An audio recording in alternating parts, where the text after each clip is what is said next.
आमे दोवारा पो पापा जेरो वसियाका नामे मम चौका बैठल बेटी होरो वस जाने करी पापा दान चौका बैठल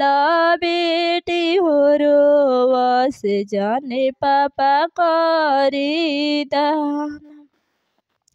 दुआरा पो पापा होरो यागाना में मम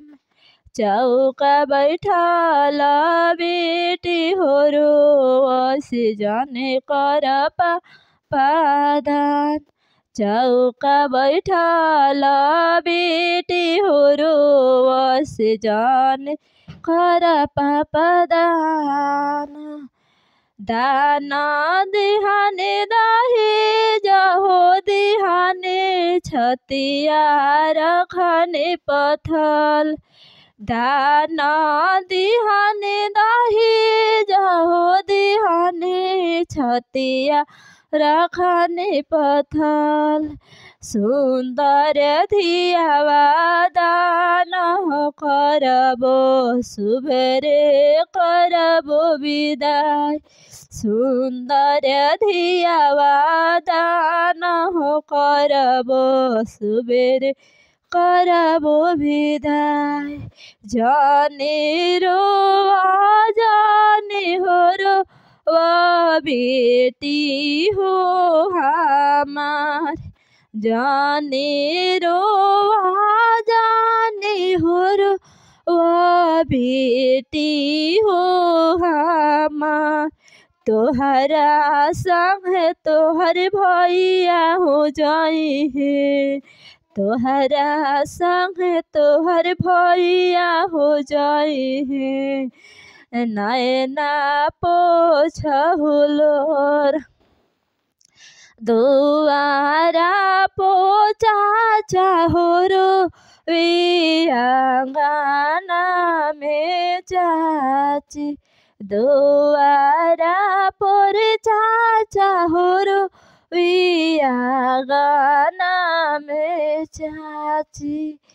चौका बैठल बेटी रोवत बाड़ी जने चाचा करी दान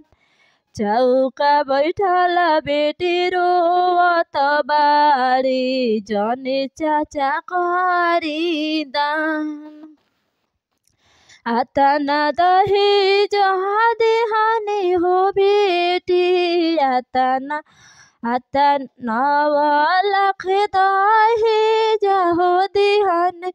गलिया कहीं दान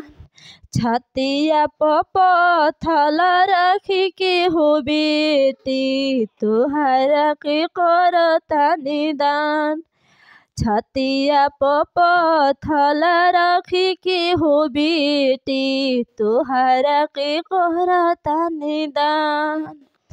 सांझी बेरिया दान हो करबो सुबेरे